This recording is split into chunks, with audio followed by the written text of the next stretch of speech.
Hello, citizens of YouTube land. Hey. It's your president and your VP. And finally, guys, after all this time, we're finally getting the Jared Padalecki movie that we promised. It's not Friday the 13th, though. No, it's House of Wax. Remake. Yeah. Remake. It came out May 6th, 2005. It was produced for a budget of $40 million, and it made $70 million at the box office. Currently, it has a Rotten Tomato score of just 24%. Okay, it doesn't deserve that. No. We'll get into the specifics. I say the movie's average. It stars Jared Padalecki and I don't know if I can say this right. Elisha Cuthbert, Chad Michael Murray, and Bo Van Holt in a dual role here. And Paris Hilton. Yeah. It was during the time when Paris Hilton was this mega famous celebrity. And nowadays, pretty much nobody cares about Paris Hilton anymore. It's the way things work. The only good thing about this movie is she gets killed. Well, the effects are pretty decent, but we're going to get into that. So, this movie starts with two twins, and one of them is eating his cereal and being a good little boy, and the other one is being a bratty little monster and is strapped in a chair, and the parents are basically committing acts of child abuse against this kid. And the kid is screaming, and they strap him in, and that's the prequel, basically, because it's 1974. And then it translates into present day, which could be any time frame, but for the purposes of this video, we're going to assume that it's present day, meaning 2005. Yeah. So, we follow a group of, I want to say 6 people. I think it's 6 people. Well, they're the two twins, different twins, by the way. Yeah.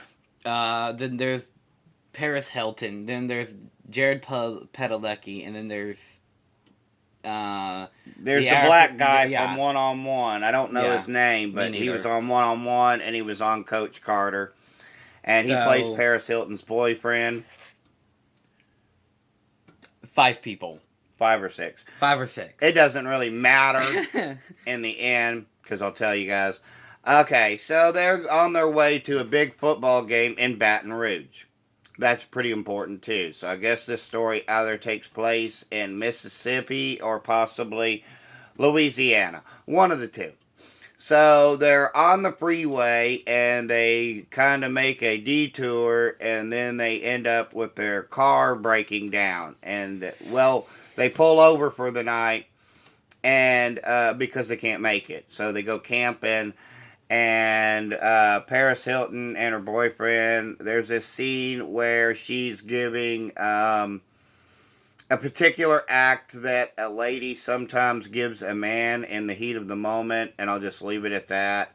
Parents, screen this movie beforehand, as we always say, but this is a rated R movie, so young children should not watch this.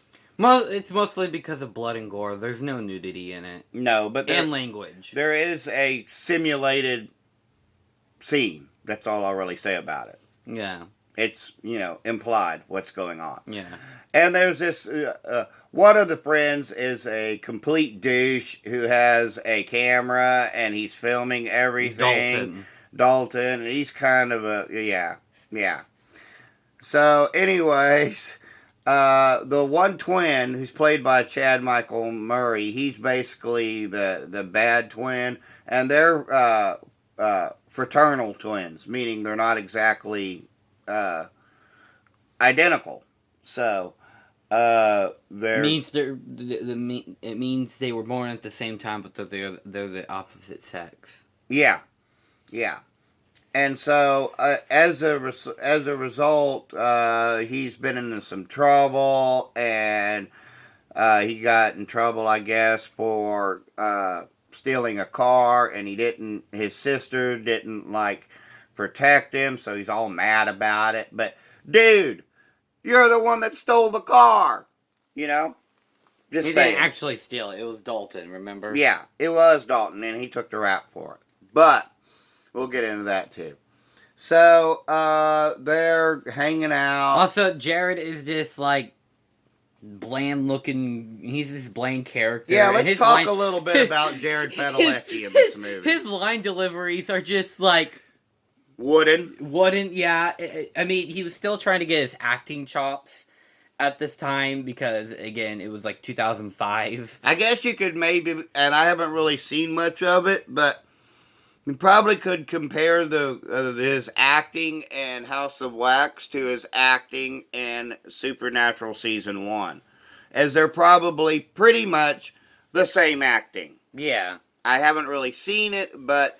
I mean, he was also on Gilmore Girls just a few years before this. Well, he had to do something. Yeah. Anyways, guys, we've really gotten an appreciation for him, especially since we've been covering these Walker episodes. And, it is kind of a sad thing that he gave up on film after the harsh reviews for this movie and the unfair reviews for Friday the 13th, the remake.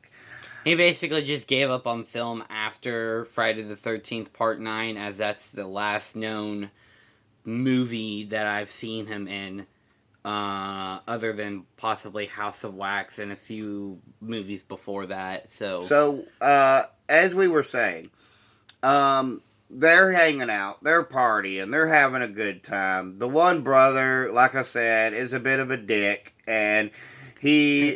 Dad, language! Hey, it's mild. It's mild, guys, I promise. I won't get any worse than that. I've said douche and I've said the other word, so. Anyways. Still, we try to like keep I it said, family-friendly he's here. harsh, and he's not really having a good time, and he won't throw the football to Wade. That's Jared's character. I just remember that. These characters are pretty forgettable. That's why it really doesn't matter if you actually know their names or not, the names of the characters. But... He doesn't Jared throw the football so to him, young and he throws it to the black kid. And Wade's actually trying to be nice because Wade is the one guy's sister's boyfriend, and he even mentions it later in the movie. Does Chad Michaels' character that Wade's not that bad, So, anyways, they're hanging out and whatnot, and they're having a good time, right? Well, then some weirdo stranger shows up in a pickup and starts bright lighting them. And so they're like, hey, can you knock that off? And then as they go to try to confront them, the pickup just slowly backs away all creepily. And so then the next morning they wake up and Wade realizes that his fan belt is busted on his Mustang. Whatever will he do? Well, as it turns out, him and this other person decide that they're going to go look for a fan belt. It's actually the sister. Yeah. They decide to go... Again, we don't really know their character. They decide to go to a town to look for a fan belt. And they come across this all really creepy looking pit full of dead animals. And I assume that's just where everybody throws their roadkill at.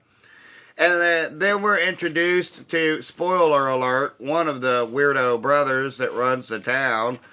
And he offers to give them a ride after, but he's all like, yeah, the stink's pretty bad, but it's not bad in the morning. And then he says that he takes the roadkill home.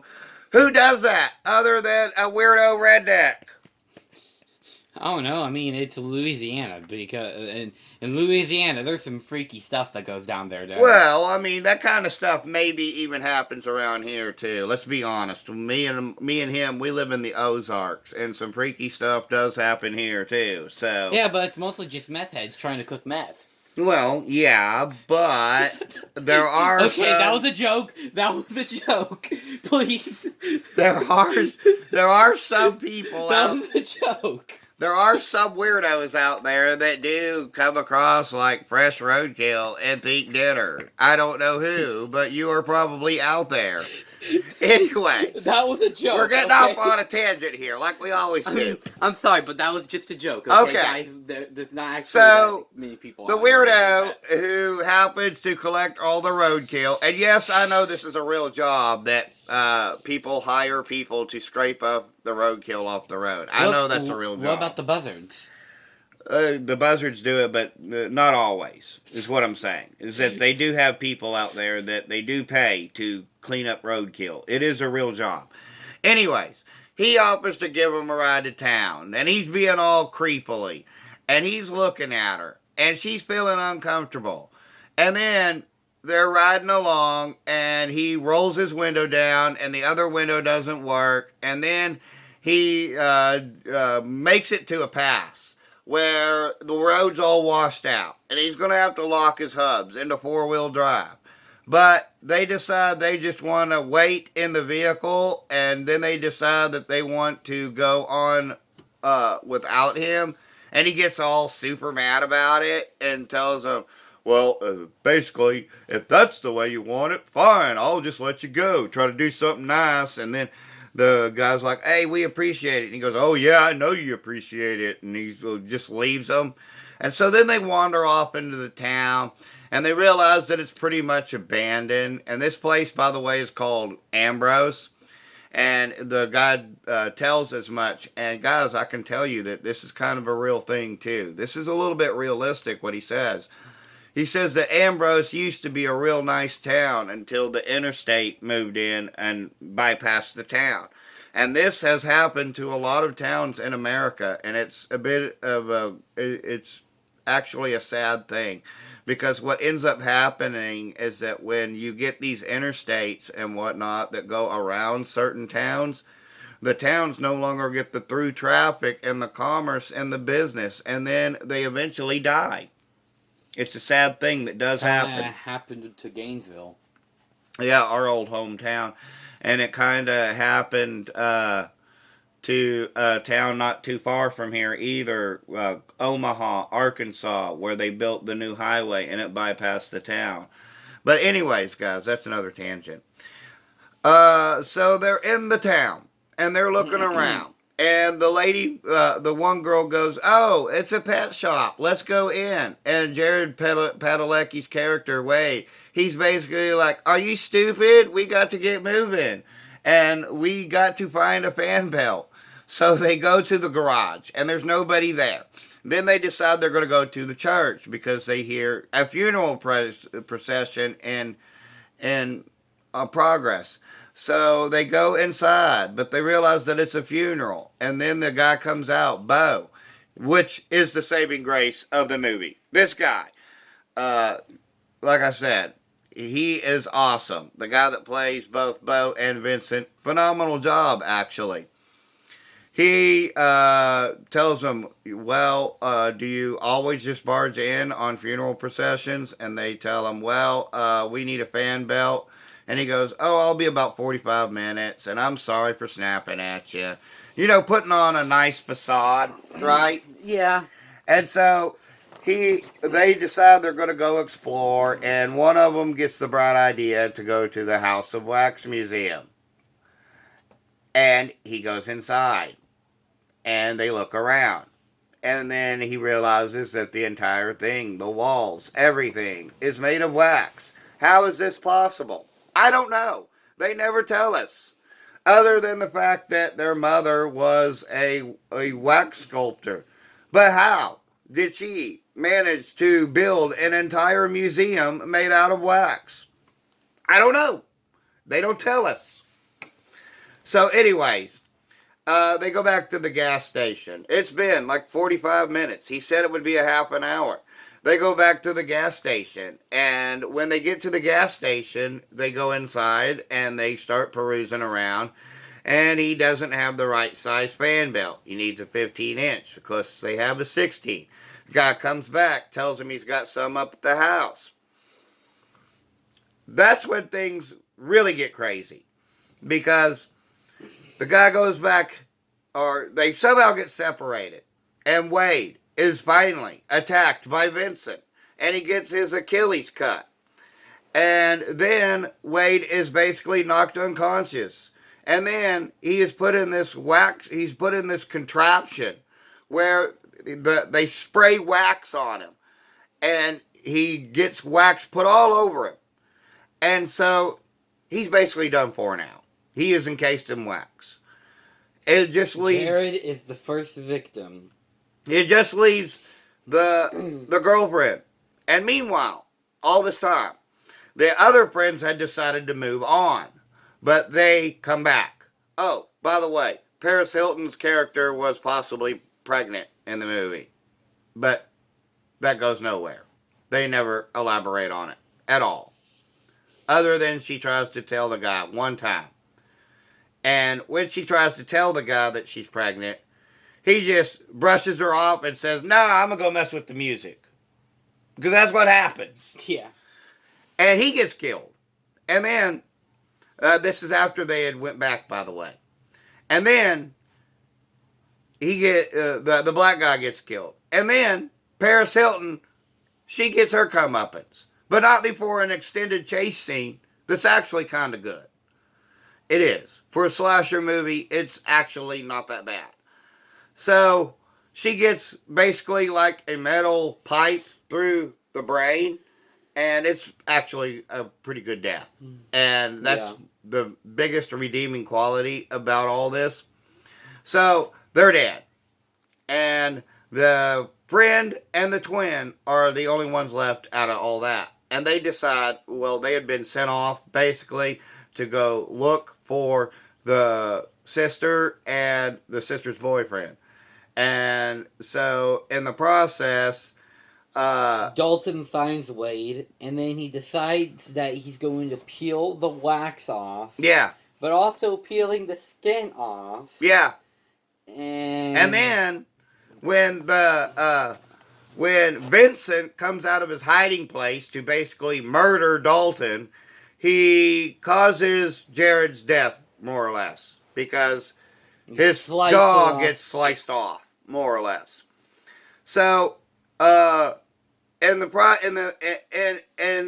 all this that's happening, the sister had gotten caught by Bo, and the brother shows up, and he has her downstairs, and he has super glued her mouth so that she can't talk. But she attempts to try to, like, put her finger through the grate. And then there's kind of a nasty little scene where the guy takes a pair of, essentially, bolt cutters or wire strippers and proceeds to cut off her fingertip. And then the brother and Bo get into a fight. And they escape. The sister and the brother. But they escape right into the wax museum, where stuff hits the fan. And things get crazy. And Vincent's back. As she attempts to reason with Vincent at one point, that she realizes that Bo was the evil twin all along. And that Vincent, who is basically facially deformed because he's actually a Siamese twin, yeah, that's the thing too.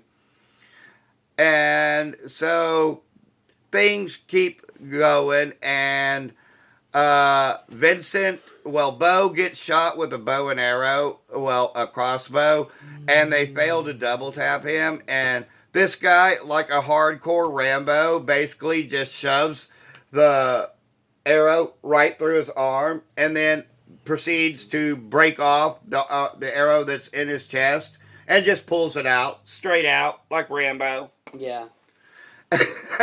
Yeah. No pain, no anesthetic, nothing. And Dalton, he gets his head chopped off. Yeah, he gets his head chopped off. The body count's about 6 or so. So actually it's 8, I guess, if you count Vincent and Bo. And like I said, the guy that brought them to the town in the first place was actually one of their brothers. But so everything happens. Vincent and Bo die. They are melted into wax when the wax museum catches fire. And they speculate that those boys had been doing it for years, pulling people up the interstate and whatnot. Blah, blah, blah. Anyways, the House of Wax is no more, and the movie ends with the two twins in an ambulance, and the other brother waves back to them, meaning that they were setting up for a sequel that never happened. So that's that. So that's the movie, guys. Final score for this one. It's a little tough to judge. For years, I actually didn't really like this one that much. It's definitely not one that I hate. I don't really love it either. So I'll just go with a pretty basic average of 3 out of 5. What say you? It's also a 3 out of 5. It's an average movie. It's an okay movie. I mean, there's it's not something I would watch on a daily basis, but it's also not something I would never want to watch again. You know, it's like yeah. Maybe once in a while. The visuals are pretty cool. The cinematography is pretty good.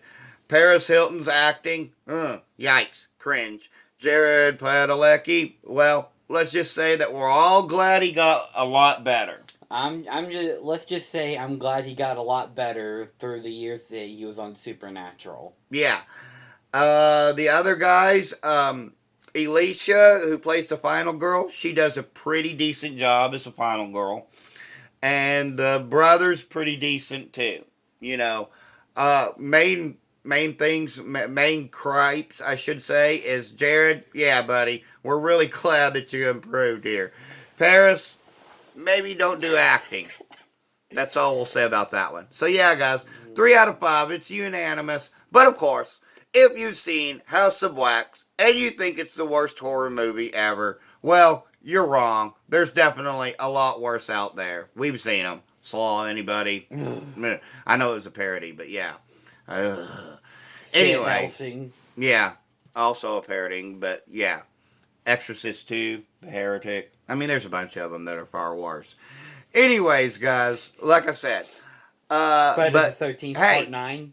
If you feel that it is the worst or the best movie of all time, hey, that's just your opinion. But hey, also remember, we're just two idiots with a cell phone camera. Our opinions do not matter, except they actually do, because we have a YouTube show, except they actually don't. So, having said all that, guys, we'll be seeing you guys probably later today. If it's not today, it'll be tomorrow. I'm sure of it. Where we're going to do the season finale of Mighty Ducks Game Changers. So, and oh boy, don't we have a good one for you. Yeah.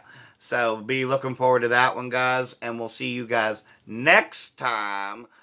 And all we have to say now is that peace and love from Denny and Son. Bye. No Walker either, sadly. Yeah. Maybe next week, guys.